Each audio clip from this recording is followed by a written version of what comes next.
Riley. I know that you wanted me to write down a recipe for you, but I thought it would be a lot easier to understand if I filmed myself doing the whole process. It's a little confusing. Remember, it is for kombucha, and I know that your friend wanted the recipe too. So, hi Riley. As you remember, I bought this from Whole Foods, but it's about $3.50 or something a bottle, and so it's a lot less expensive if we just make it ourselves, and it's a lot more fun, and you have more control over everything if you just make it yourself. So kombucha, it detoxifies your body and it improves the efficiency of your digestive system. So it's a fermented food, or you would consider it that, which means it's also good for you in regard of, you know, detoxifying and improving your immunities and all that. So I'll just go ahead and explain how to make it, if you want to just follow me along through the whole process. What you want to do is you need a glass jug. It needs to be big and it needs to have a wide opening, and I'll show you that later. Right now, I'm just boiling 5 cups of water, and they're already boiling. So now I'm going to just add black tea. You can use green tea or black tea. Some people use white tea. I like black tea the best. So you just put them in there. Let's see. Oh, that caught on fire. Okay, hold on. So I'm going to give you the recipe for 1 gallon of kombucha. I'm using a 2-gallon glass jug. So that's why I'm only doing a gallon of the actual kombucha, because there needs to be enough air in the top for it to ferment correctly, and also for there to be enough room for the SCOBY, or the culture. So for that recipe, you need, well, you're supposed to use about 6 tea bags, but I use 8 because I'm just an extremist like that, and I think it adds more to the flavor. 5 cups of water. So right now what I have going on here is just the 5 cups of water already boiled, and the tea bags already in there, and they're just waiting to be brewed all the way, so about 8 minutes. Now when that's done, I'll take the tea bags out and I'll add 1 cup of cane sugar. You can use honey as well, but cane sugar I believe is easier, and I think it's better for the fermenting process. You can't use normal sugar, you have to use cane sugar. I have the organic here. I don't know if you have to use organic or not. It's probably fine if you don't. I just grabbed it because it was like the same price as the other one, so why not, you know? Alright, so I took my tea bags out, and now I'm going to add a cup of cane sugar.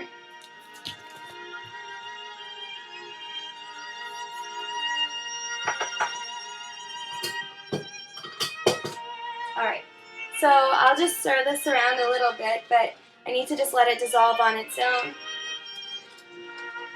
And while it's dissolving, I'm hoping that it will cool off some, because we really need it to be room temperature before we add the SCOBY to it.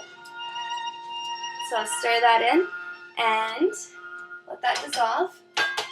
I like to keep a lid on it so that nothing like random from, you know, the air just kind of falls in and gets in it. So follow me and I'll show you what I do while this is kind of cooling off a little bit. Now what I'm going to do is I'm going to get the kombucha out. I'm going to show you what it looks like. It's a little scary looking. It's kind of strange. Okay, and then I'm going to show you what I'm going to do with this bowl. So, alright.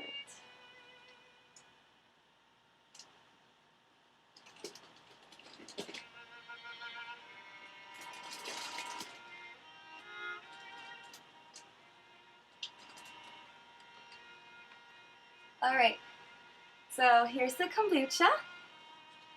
Now here's the thing. See that thing on top? That's the SCOBY.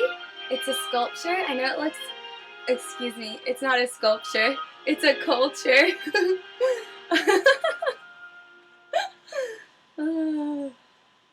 as you can see, I have it in a 2-gallon glass jug. It has a wide rim on top, and I have it covered with just a piece of linen. Now, you could use anything, any kind of fabric. You just want to make sure you can tighten it on here. Now, the reason for that is because you want air to be able to get in, but you don't want any bugs to be attracted to it, you know, to get inside and ruin it. Alright, so also this in here, the SCOBY in here, the culture, I'll explain to you how to get that. You can either get one from me, because I can hand you one, or you can order it offline. Alright, so now what I'm going to do is I've washed my hands because you don't want the SCOBY to get any, you know, extra bacteria. I like to use this sink. I think it's best for what I'm trying to do. So just lower it in here. Okay. Take the top off.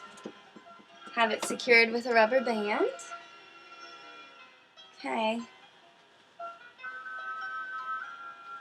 Okay.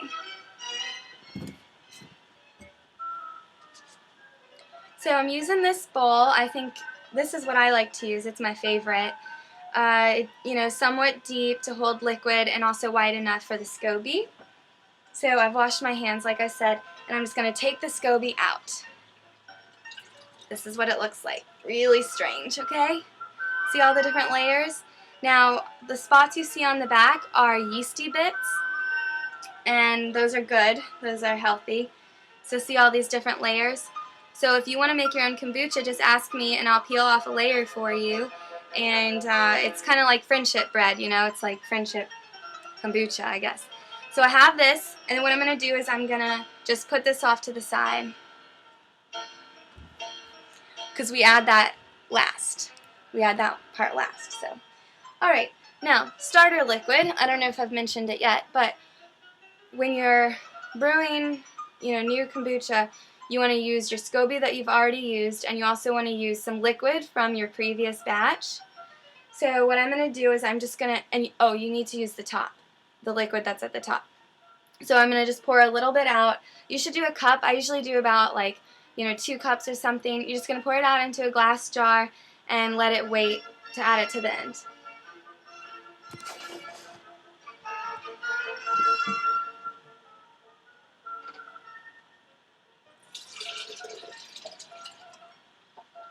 Alright, so that we're going to put to the side as well. Now, another thing I didn't mention before, you really don't want your SCOBY to touch metal. So if you're using a glass jug, make sure that there's no metal on it, or if there is, just make sure you gently take the SCOBY out so that it doesn't touch the metal. I don't know why that is, but I read it somewhere, and so I just don't even mess with it. So now what I'm going to do is, as you can see, I have a bunch of glass jugs in here that I've saved. Here's applesauce, and this is Prego, and I don't know what this, oh, Golden Harvest, just a mason jar, whatever. Okay, so this is my kombucha that I've been fermenting. I know it looks strange, but whatever. Alright, so I'm going to just add this in to my jars. Let it kind of spill over because you really want it to reach the top. That helps with all the bubbles. You want bubbles.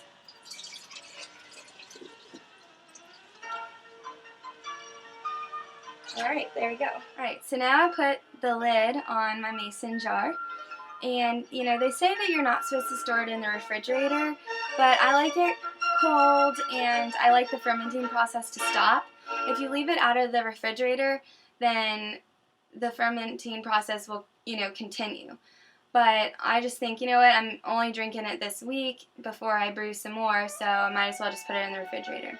So that's what I do once I've dumped out, you know, dumped this out from the big jar. Now what we're going to do is I'm going to go and grab the tea with the cane sugar in it, and I'm going to add that to my big glass jug. Alright, so hopefully my tea is cooled off at least, you know, somewhat. So now all I'm going to do is add the tea with the cane sugar into my pot, into my big jar. See? Just pour it on in there. Okay, I'm going to add half gallon of spring water, filtered water, distilled water, whatever you want. I refrigerated this because I wanted to cool off the tea to make the whole thing room temperature. So I figure hot tea plus cold water, that should kind of even it out some. So I'm just going to add that in there.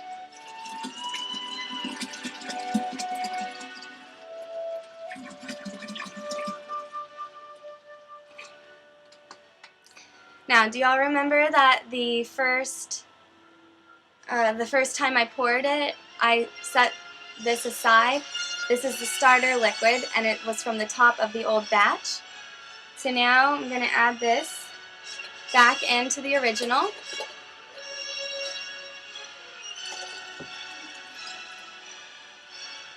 Okay. Now,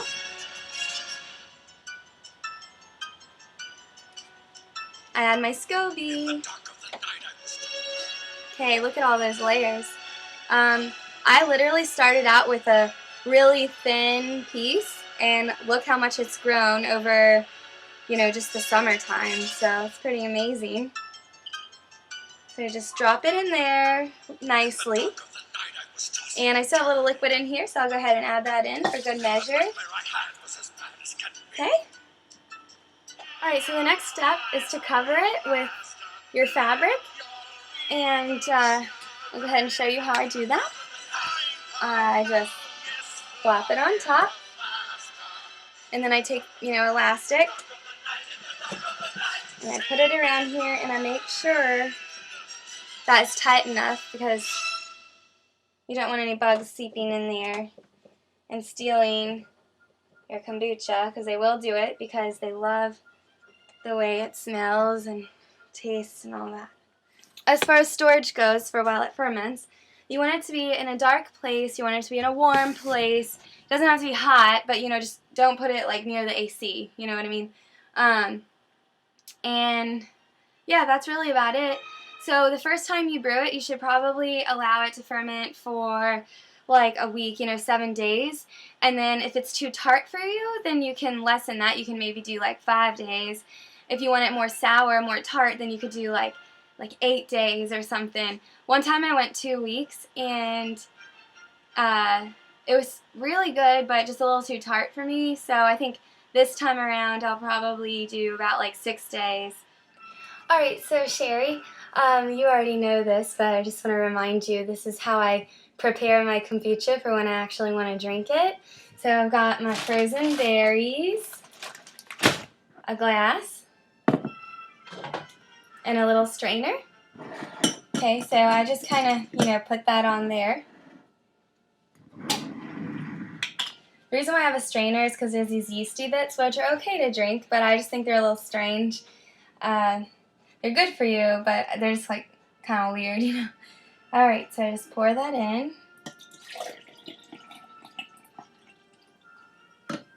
Like that. And then I just add a bunch of frozen berries.